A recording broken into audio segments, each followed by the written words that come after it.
On vous souhaite la bienvenue à cette deuxième saison de Génération Z, du moins pour moi, sur les ondes de ma TV. Je vous raconte un peu le mandat de l'émission. Ça s'adresse d'abord aux étudiants. On veut savoir ce qu'ils pensent et ce qu'ils vivent, surtout dans leur quotidien.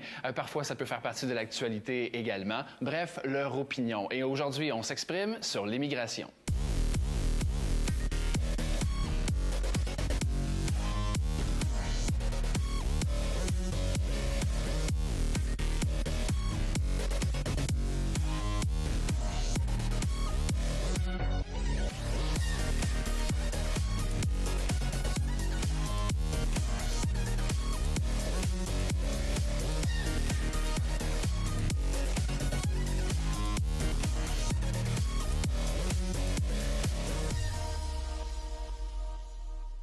Je dois dire que je suis vraiment content de vous avoir tous les trois pour le sujet d'aujourd'hui parce que les trois, il va être question d'immigration avec vous. Si c'est pas vous directement, ce sont vos familles qui ont immigré ici. La question de l'émission, beaucoup de gens émigrent pour améliorer leurs conditions de vie. Qu'est-ce que vous en pensez? Je me doute un peu de votre réponse à tous les trois, mais le temps de vous présenter d'abord, on a Pierre Antiane qui est conseiller municipal pour la Ville de Laval. Bonjour, bienvenue. Bonjour, merci. Merci de nous faire honneur de votre présence aujourd'hui. Sadrac et Pascal. Salut. Salut à vous deux, merci d'être là. Alors, question principale, et assurément, je sais qu'est-ce que vous allez me répondre, donc je vais tout de suite vous demander de nous raconter votre histoire. Qu'est-ce qu'il y en a exactement? Peut-être peut commencer par vous, Pierre. Ben, moi, je la vis de l'intérieur, l'immigration, puisque comme mes collègues, on a été accueillis au Canada, au Québec, à Laval. Alors, c'est l'amour qui m'a amené ici et c'est l'amour qui m'a fait rester ici. C'est pas l'hiver, mais en tout cas, c'est une belle histoire d'amour. C'est un périple qui a commencé en Afrique, où je suis né, puis l'Europe. Et finalement, je pense que je vais finir mes jours ici parce que ça rassemble le meilleur des trois continents que j'ai déjà le mieux connus. Et puis c'est magnifique, c'est un pays ouvert, c'est un pays qui est prometteur, où tout est possible. Des idées que j'ai eues en France, j'aurais jamais pu les mettre en pratique ici, au niveau professionnel, au niveau social, puis maintenant politique. La moitié du conseil de ville sont des immigrants. Il y a 2 ans, c'était 100% québécois à Laval. Donc c'est prometteur, je trouve que c'est beau ce qui se passe avec l'acceptation des autres et des différences et tout et tout. Ça fait combien d'années que vous êtes ici maintenant? 20 ans. Oh, ça fait longtemps. Est-ce que vous avez tendance à l'occasion à retourner dans votre pays d'origine? Oui, mais curieusement, au bout de 10 jours, j'ai le mal du pays, il faut que je revienne au Québec. Ah oui? Franchement, c'est presque pas une blague. Et j'aime beaucoup la France, et j'aime beaucoup mon pays d'origine. Je revois mes parents, ma famille. Mais au bout de 10 jours, j'ai besoin de mes points de repère. Je les ai plus. Je m'ennuie, en fait. Wow. Alors, il faut que je revienne au Québec et puis que je continue avec ma vie qui est ici. T'es un vrai Québécois. Ouais. Voilà. Vrai. Je termine avec vous. Est-ce que certains membres de votre famille qui vous ont suivi ici, justement? Non, je suis venu tout seul, mais depuis, je me suis multiplié. J'ai épousé une Québécoise, alors, elle s'est occupée de mon intégration. Puis on a fait des petites franco-québécoises, et puis ainsi va la vie, c'est le bonheur. Génial. Wow. Sadrac, de ton côté, toi, t'es né au Québec, faut dire. Moi, je suis né ici, en fait, et c'est le résultat d'une histoire de 2 amoureux rêveurs fous. Mes parents ont quitté leur terre natale, Haïti, à l'âge de 19 ans. Et ils sont venus ici pour une nouvelle vie. Et depuis lors... c'est drôle parce que pour moi je le vis, c'est normal. Je suis né ici, j'ai toujours connu la neige, le moins 25 et pas les palmiers, les plages, pas encore, bref. Mais de leur point de vue, comment qu'ils vivent, c'est un accomplissement. C'est un accomplissement. Ils suivent autant, un exemple comme ça, ils suivent autant la politique d'ici que la politique d'Haïti. C'est qu'est-ce qui se passe ici, qu'est-ce qui se passe là-bas, comment ça se passe. Ils ont toujours du contact avec la famille, mais en même temps, ils sont citoyens canadiens. Donc c'est comme une double citoyenneté. Je sais pas, moi je le vis de manière singulière. Je suis un vrai Québécois. Québécois d'origine haïtienne, mais j'aurais aimé vivre l'expérience que mes parents ont vécue. Est-ce qu'ils pas parlent c'est beaucoup de palpitant. leur pays, quand même, d'origine? Je te dirais oui, quand même. Ok. Quand même beaucoup, ouais. Ils sont attachés. Mais c'est drôle parce que ils ont pas, étant donné qu'ils ont quitté jeunes, ils n'ont pas beaucoup de Référence. grands souvenirs, de grandes mémoires. La majorité de leur vie l'ont vécu ici et c'est le Canada, quoi. Donc, tu parles pas haïtien? Oui, je parle, ok, je parle créole, oui, je parle Ok. créole. Il faut parler créole, c'est une obligation. Quand tu es québécois d'origine haïtienne, il faut, c'est comme un Québécois qui aurait de la misère à parler joual. C'est pas. Non, Ben, je sais pas. effectivement, ouais, ça n'a aucun La sens. comparaison est un petit peu bizarre, mais... Non, mais OK, on va dire un Français qui vient au Québec. Est-ce que le joual est considéré comme une vraie langue patois? Je sais pas. Québec, Ça, c'est un Jean-Philippe? autre débat. Oui, c'est un autre débat. Oui. Bon, En fait, bref. certaines fois, honnêtement, il faudrait faire attention. Le joual est un petit Ah peu oui? trop. Ben, je crois, personnellement, en tout cas, peut-être parce que j'œuvre dans le milieu des médias, le joual, il y a une certaine limite à un moment donné. Il faut quand même bien parler, Ouais, c'est sûr. évidemment. Ouais. Je te retourne la question Ah maintenant, ben, Pascal, de ton histoire. Moi, je suis ici pour des raisons, premièrement, pour une raison sentimentale, D'accord. qui est mon épouse, un peu comme... voilà, on a un petit point en commun. Et puis pour des perspectives professionnelles aussi, peut-être qu'effectivement, quand on est en Amérique du Nord, les portes sont un peu plus ouvertes et les possibilités également, en fait. Parce que moi, je viens d'une petite île qui s'appelle la Martinique, dans la Caraïbe. Chanceux Et quand même. C'est tellement bon. C'est un peu plus grand que Laval, qui est une île aussi. Donc je me sens pas trop dépaysé d'être insulaire dans un sens, mais mis à part le moins 40. Oui, c'est sûr que le changement de température. Parce qu'il faut dire que toi, tu y retournes souvent dans ton pays. Oui, d'origine. j'essaie d'y aller quand même une fois par an parce que toute ma famille est là-bas.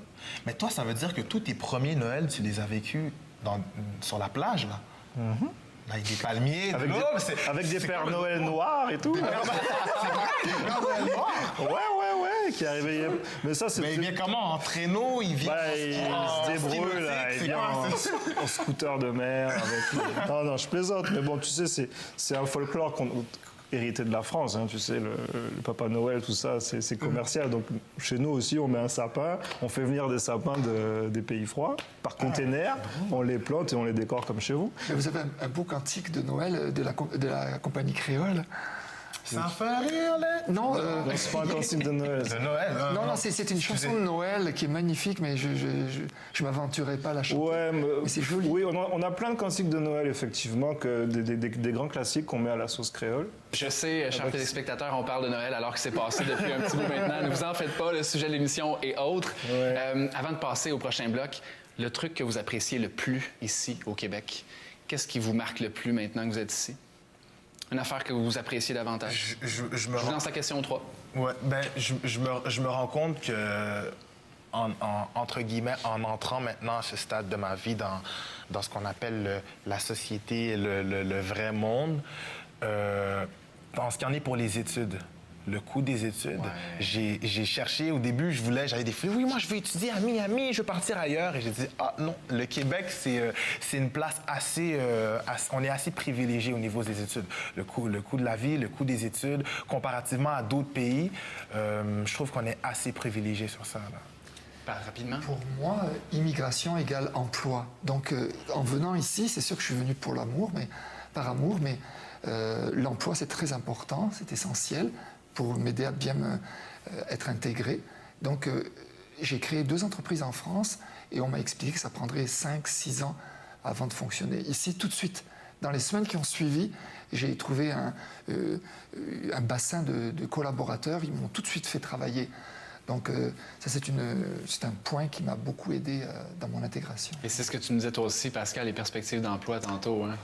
Oui, je travaillais en Martinique, hein, ça c'est peut-être pas la première raison, mais effectivement c'est plus pour les perspectives. Je sais qu'ici quand même, le niveau est très haut, ça veut dire que tu es reconnu à ta juste valeur, hein, si tu es bon, tu vas travailler dans de bonnes conditions.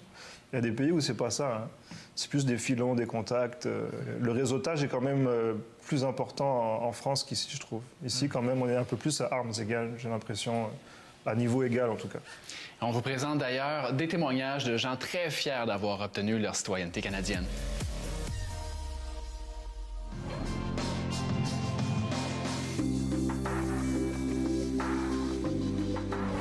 s'il y a une décision que j'ai prise la plus importante dans ma vie, c'était de venir au Canada. Parce que je pense aujourd'hui que tous ceux qui décident de venir au Canada, ceux qui viennent au Canada, ils sont bénis. C'est une bénédiction pour moi parce que quand on regarde à travers un peu à travers le monde avec des choses, tout ce qui se passe, et puis on se rend compte que le Canada, dans tout ça, il y a la paix, il y a l'intégration, il y a l'accueil, et puis il y a le développement, il y a des opportunités. Alors je pense que nul doute que je me sens très fier aujourd'hui avec toute ma famille d'avoir choisi le Canada et d'être ici.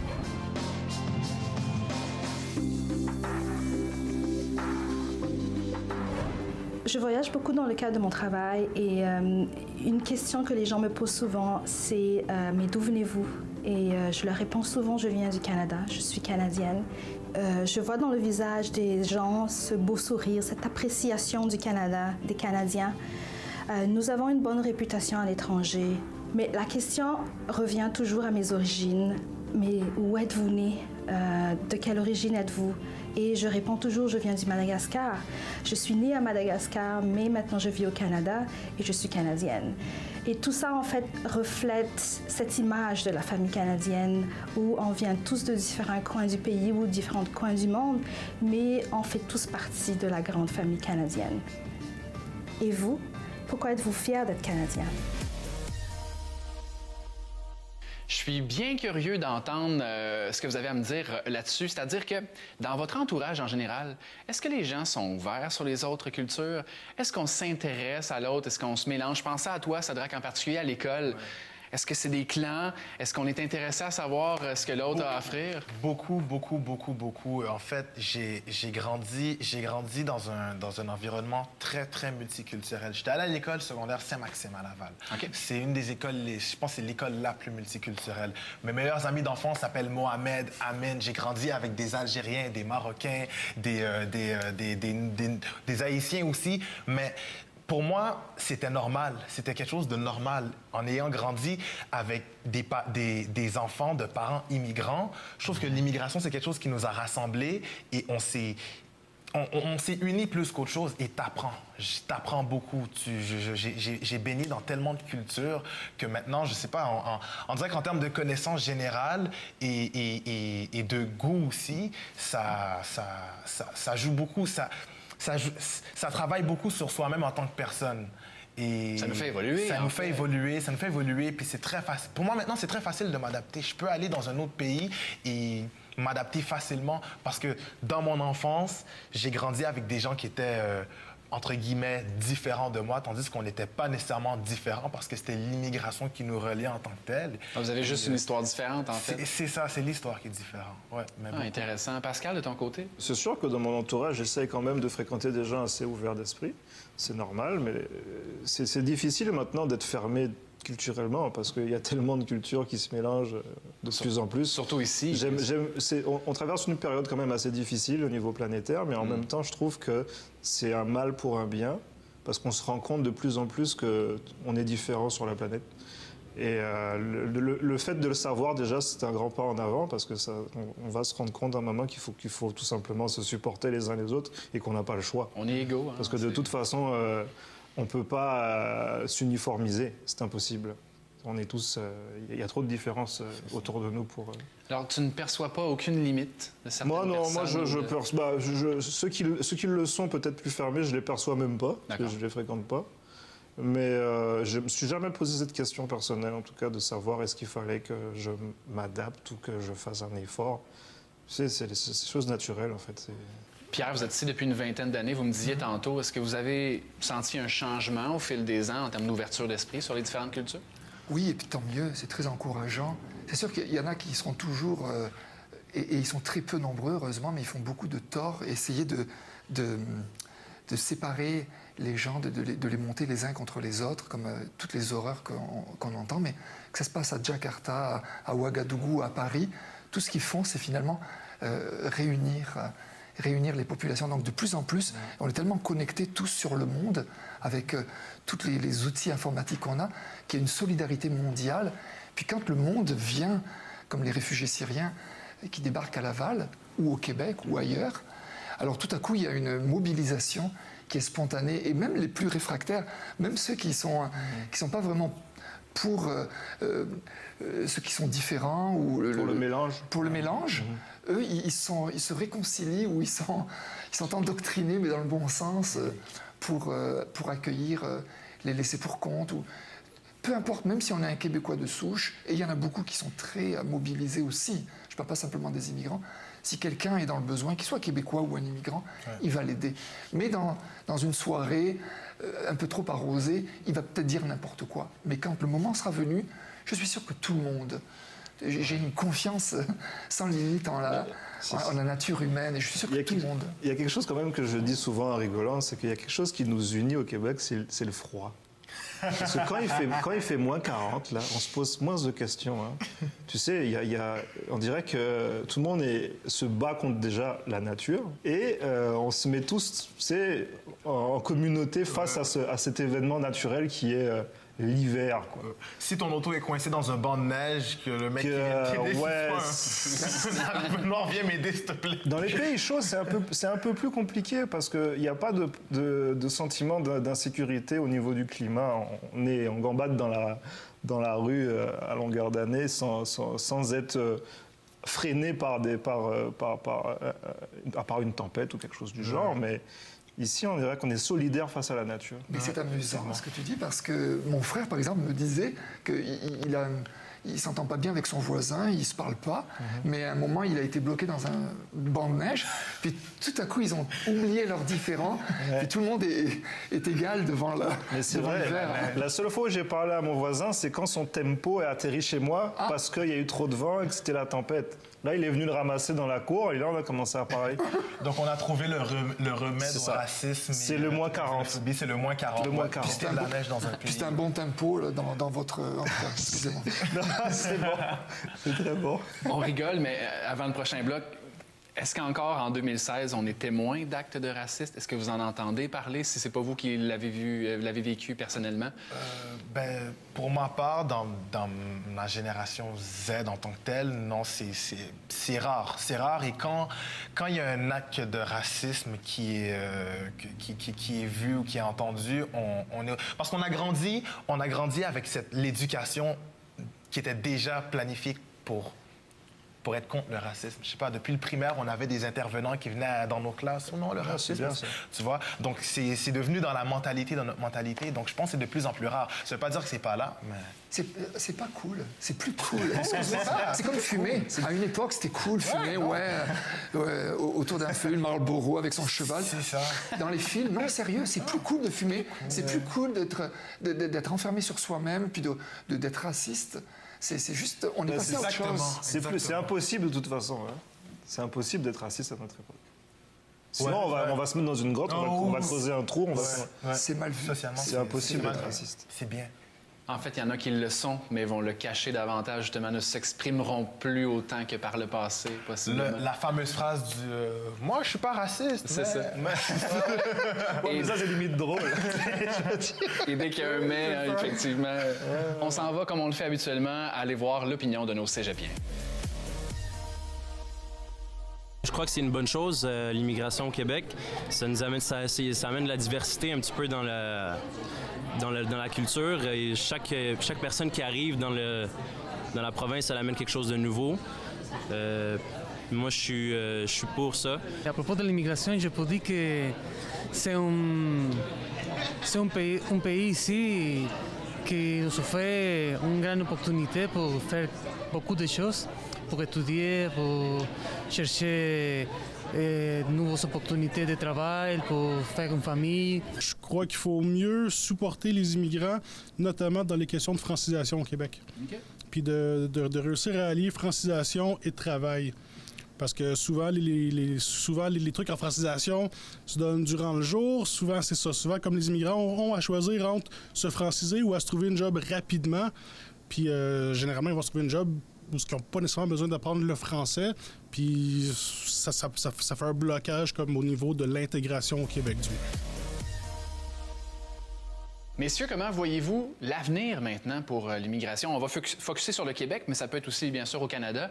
Est-ce qu'il va y avoir des changements dans les années à venir? Est-ce qu'on va en accueillir davantage? Est-ce que les règles seront allégées? Comment vous voyez ça dans les années à venir? J'ai l'impression qu'on est des éternels optimistes. Et il me semble que c'est prometteur. Je crois en l'avenir. Surtout qu'on est dans le 21e siècle. Là, je crois aussi à tous les... parce que c'est aussi la lourdeur administrative qui peut freiner aussi. On parle de comment les peuples se perçoivent les uns les autres, mais aussi, je sais qu'en 2014, il y avait 2 fois moins de dossiers d'immigration remplis qu'en 2011, par exemple. Donc, j'imagine qu'avec toutes les nouvelles applications, tous les progrès informatiques, les choses vont être beaucoup plus simples, vont aller beaucoup plus rondement. Donc, j'ai confiance en l'avenir, puis aussi à ces populations qui croient vraiment aux bienfaits, aux vertus du multiculturalisme. Donc, c'est une ouverture, c'est prometteur. Tu as la même vision, Sadraque? Moi, j'ai un mot. Non, 3 mots. Yes, we can. Non, mais si je peux parler principalement pour le Québec, je trouve qu'on va aller vers un boom économique. Au début, avec si on prend un exemple concret, les 25 000 réfugiés syriens, au début, ça devient une dépense pour le gouvernement. Mais plus en plus que l'immigration s'intègre, ils finissent par s'adapter à notre culture, ils s'intègrent socialement et c'est des gens qui vont engendrer une autre génération, ils vont avoir des enfants, je pense que c'est calculé, on les a sauvés pour qu'ils nous enrichissent. Non, mais je parle des conséquences. Ça. Mais c'est ça, ça crée de l'économie, ça crée plus de demande. Plein les poches grâce aux Syriens. Ben oui, regarde aux États-Unis. Regarde comment ça se passe. Ils sont 300 millions. Aux États-Unis? Ouais. C'est un boom économique. Bah oui, mais si les États-Unis, c'est une terre d'immigration, de toute façon. Et le Canada aussi en est. Et le Canada, ce qui est bien, c'est qu'il y a personne dedans. Il y a tellement d'espace libre pour en faire ce qu'on en veut. Il ne faut pas faire n'importe quoi, par contre, c'est sûr. Mais c'est un pays qui va vers la mixité, ça c'est inévitable. Complètement inévitable. J'aime le commentaire de Sadraque concernant... il voit ça comme pas comme une dépense, mais comme un investissement pour l'avenir. Ouais. J'adore ça parce que ceux qui sont aidés aujourd'hui, ce sont ceux qui vont aider demain. Et il n'y a pas de... je pense qu'on aide inconditionnellement, mais quand même, tous ces gens-là, ça se passe tellement bien l'immigration par rapport à mon ancienne culture en France où on a raté ça, mais complètement. Ah ouais. Aujourd'hui, là, et puis tu es français aussi, Pascal, d'outre-mer, tu en sais quelque chose. Donc c'est formidable qu'on réussisse. Je pense que c'est une réussite l'immigration, et on est en train de semer pour l'avenir. Vous parliez tantôt, puis ça m'interpelle, la situation des Syriens. On en a touché quelques mots rapidement. Ouais. Comment vous avez vécu ça, vous, personnellement? Est-ce que vous avez suivi ça de près d'abord? Et comment vous avez vu ça? Ouais, j'ai des amis syriens, en fait, de mon quartier qui avaient été touchés par ça, de la famille, qui avaient été touchés et qui sont venus, en fait. Et je te dirais, de ce que je sais des amis proches que j'ai, pour la communauté syrienne, ça a été un coup dur pour eux, mais en même temps un soulagement de savoir que ton oncle ou ta tante et la famille, ils peuvent maintenant venir au Canada et avoir un statut ici. C'est un soulagement plus qu'autre chose parce que là-bas, ça... Mais c'est sûr, là-bas, c'est la guerre. Hein. Écoute, c'est ça. Il faut être solidaire face à la barbarie et c'est normal qu'on doit les aider, tout simplement. Et peu importe de la façon dont ça se passe, il faut les aider. Même si des fois c'est difficile, ça te bouscule un petit peu dans ton petit confort nord-américain, mais c'est là qu'on se demande est-ce qu'on est des êtres humains ou pas? Est-ce qu'on va aider les gens ou pas? Est-ce qu'on va les laisser crever ou on continue à rouler dans nos gros 4x4 et à faire des courses par-dessus? Et si la guerre était ici? C'est ça. Qui nous aiderait? Ça, c'est une bonne question. Ça changerait la donne complètement, quand même. Pierre, comment vous avez vécu ça avec les Syriens? Nous, on a organisé avec les différents paliers de gouvernement provincial et fédéral, M. Saoul Polo et puis Mme Eva Nassif, on s'est transformé en emballeur. Au bout d'une caisse de l'IGA, on a récolté, on a encouragé à faire des dons. Et puis, on a récolté plusieurs milliers de dollars qui serviront donc à ceux qui vont arriver, les Syriens qui vont arriver bientôt, ou qui sont déjà arrivés, vont pouvoir avoir leur épicerie au moins gratuite. Aussi, j'ai demandé, dans mes fonctions de conseiller municipal, à ce qu'un réfugié syrien puisse m'aider. S'il peut parler français, ça serait bien. Et il y en a qui parlent français. M'aider dans mes fonctions de conseiller municipal, donc d'en employer un. Alors, et puis j'ai été étonné de voir à quel point les gens sont solidaires. C'est sûr qu'on a tous un discours qui est d'ouverture, d'accueil, de tolérance, mais il y a aussi, on passe à l'action. Les gens appellent le 311 à la ville de Laval pour savoir où ils peuvent donner des meubles, du linge, etc. C'est bien, c'est bien. Je voulais vous poser également comme question, le français, est-ce qu'on met trop de pression sur les gens qui arrivent ici, sur l'apprentissage du français? On dirait que ça devient une priorité, là, c'est le plus rapidement possible. Comment voyez-vous ça, comment on dit ça, la francisation de la chose? Moi, je pense que c'est nécessaire. C'est nécessaire parce que, oui, le Québec est une terre d'accueil, mais avant tout, le Québec est une terre, point. Qui dit oui, on vient...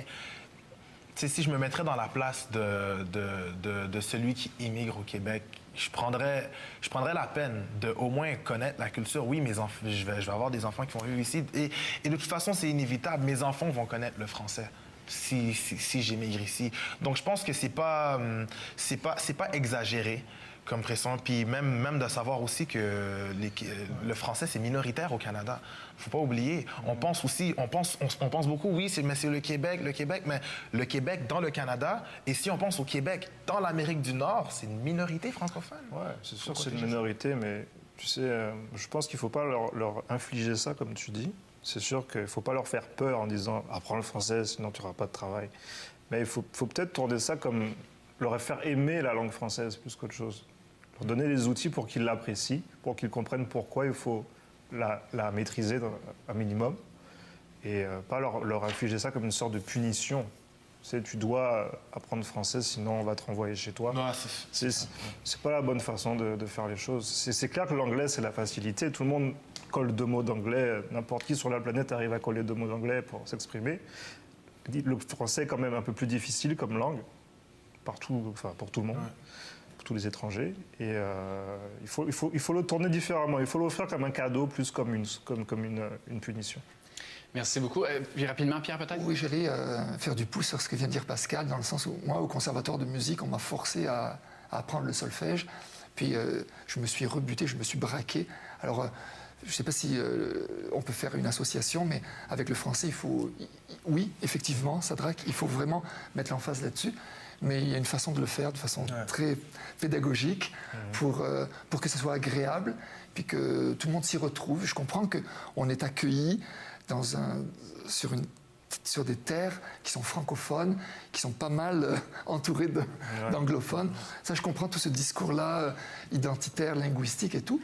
Mais il y a peut-être une façon d'enlever de la pression ou de rendre les choses plus agréables, plutôt que de se dire on est dans un pays francophone, puis on va te l'enfoncer dans la bouche, peu importe, à n'importe quel prix. Donc, mais je pense qu'on est en train de s'améliorer aussi sur ce plan-là. C'est cool, le français. Pierre Antiane, conseiller municipal pour la Ville de Laval, merci de votre présence. Merci à vous. Je compte sur vous, Sadraque Pascal, pour notre prochaine émission également. Merci, messieurs. Mais de rien. On se dit à la semaine prochaine, et on vous rappelle que si vous avez des suggestions de sujets, vous pouvez nous rejoindre avec l'adresse qui apparaît en bas de votre écran. On se dit à la semaine prochaine. Salut tout le monde.